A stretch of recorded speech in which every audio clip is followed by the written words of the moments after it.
और सबसे पहले हम आपको एक तस्वीर दिखाते हैं जहां प्रधानमंत्री नरेंद्र मोदी, ये एलएनजेपी अस्पताल की तस्वीर है जहां पर प्रधानमंत्री पहुंचे। अब से थोड़ी देर पहले की ये तस्वीर है।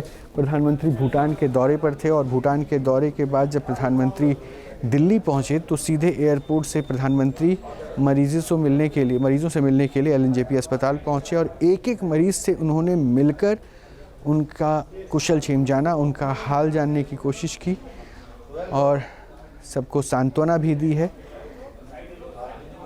और ये भी आश्वस्त किया कि हर बेहतर इलाज उनको मुहैया कराई जाएगी। और साथ ही साथ वहाँ डॉक्टर्स की टीम से भी एलएनजेपी में प्रधानमंत्री ने पहुंचकर चर्चा की है, जिसमें हर तरह की बेहतर इलाज के लिए प्रधानमंत्री की तरफ से कहा गया और साथ ही साथ डॉक्टर से तमाम जानकारी इकट्ठा की गई कि घायलों का इलाज किस तरह से हो रहा है, किन किन तरीक़ों से उनको रिकवर करने की कोशिशें चल रही है। और थोड़ी देर पहले हमने अपने संवाददाता से ही बात किया था, क्योंकि प्रधानमंत्री का कोई कार्यक्रम तय होता है तो उसके लिए रूट और प्रोटोकॉल्स तय होता है, लेकिन प्रधानमंत्री का ये औचक दौरा हो रहा। प्रधानमंत्री दिल्ली पहुंचते हैं और पहुंचने के बाद वो सीधा अस्पताल परिसर की ओर निकल पड़ते हैं, क्योंकि धमाके के दौरान भी प्रधानमंत्री भूटान में थे और एक कार्यक्रम से ही उन्होंने इस बात का संदेश भी दिया कि इस साजिश में जो लोग शामिल हैं उनको छोड़ा नहीं जाएगा, उनको बख्शा नहीं जाएगा। जांच चल रही है, जांच में गुनहगारों को हर हाल में उनको सज़ा मिलेगी। और उसके बाद प्रधानमंत्री जब दिल्ली पहुंचते हैं तो पहुंचने के बाद सीधा वो एलएनजेपी अस्पताल पहुंचते हैं। एलएनजेपी अस्पताल में ही घायलों का इलाज चल रहा है। जो लाल किला के पास धमाका हुआ सोमवार को और उस धमाके में जो लोग घायल हुए थे उनका इलाज चल रहा है और ख़ुद प्रधानमंत्री एक एक मरीज़ से मिलते हैं, उनसे बात करते हैं, उनकी परेशानियों को जानते हैं और जो हादसा हुआ उस वक्त कैसी स्थिति थी वो उनकी ज़ुबानी समझने की कोशिश करते हैं। हर पेशेंट भी अपनी बात प्रधानमंत्री को बता भी रहा है और ये भी है कि उनके लिए भी ये पल काफ़ी भावनात्मक होगा, क्योंकि देश का सर्वोच्च नेता खुद आकर उनका कुशलक्षेम जानता है। विशाल पांडे भी हमारे साथ जुड़े हुए हैं।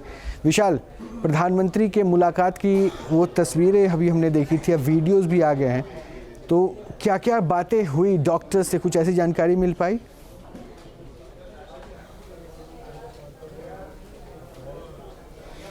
बिल्कुल, देखिए आपको बताएं कि प्रधानमंत्री ने जैसे ही इंडिया में लैंड किया उसके बाद सीधे वो एलएनजेपी अस्पताल पहुंचे और वहां पर पहुंचकर घायलों और उनके परिवार के लोगों से जो है उन्होंने काफ़ी देर तक मुलाकात की, उनसे बातचीत की और जानने की कोशिश की कि उनकी तबीयत अब कैसी है। इस बाबत आपको बता दें कि दिल्ली पुलिस के जो कमिश्नर हैं और जो गृह सचिव हैं और सुरक्षा एजेंसियों के जितने भी आला अधिकारी हैं वो लगातार गृह मंत्री और प्रधानमंत्री को इस मामले से जुड़ा हुआ हर एक अपडेट जो है वो देते हुए नजर आ रहे हैं। कल गृह मंत्री अमित शाह के यहाँ पर जो है वो करीब 1.5 घंटे तक 2 बैठक चली और इन बैठकों में तमाम जो आला अधिकारी सुरक्षा एजेंसियों के थे वो शामिल रहे और एक अलग अलग कई जो है टीमों का गठन जो है वो किया गया। लगातार जो है अब दिल्ली बम ब्लास्ट को लेकर जांच पड़ताल जारी है। हाँ विशाल, ये भी बताइए, जांच पड़ताल जारी है, लेकिन हॉस्पिटल से क्या अपडेट, कैसी सिचुएशन है, जो वहाँ पेशेंट्स हैं, जो घायल हैं, जिनसे मुलाकात पीएम ने की?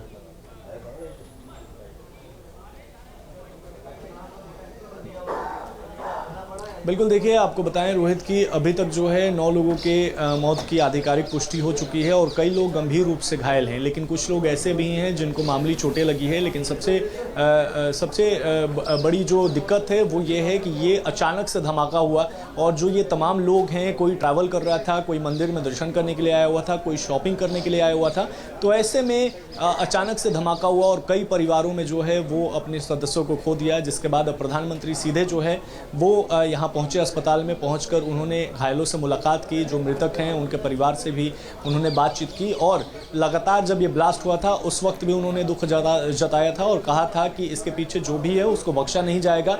लगातार प्रधानमंत्री जो है वो गृह मंत्री अमित शाह के साथ संपर्क में हैं और हर 1 मिनट की अपडेट जो है वो लेते हुए नजर आ रहे हैं। ठीक है विशाल, बने रहिएगा। प्रधानमंत्री से मुलाकात की ये तस्वीर हमने दिखा दी है, लेकिन जहां भक्ति है हर शब्द में, कथाओं में छिपे हैं दिव्य रहस्य और ज्योतिष देता है जीवन को दिशा। धर्म से जुड़ी हर बातों को जानने के लिए हमारे चैनल स्तुति को सब्सक्राइब करें। चैनल पर जाने के लिए इस लिंक पर क्लिक करें।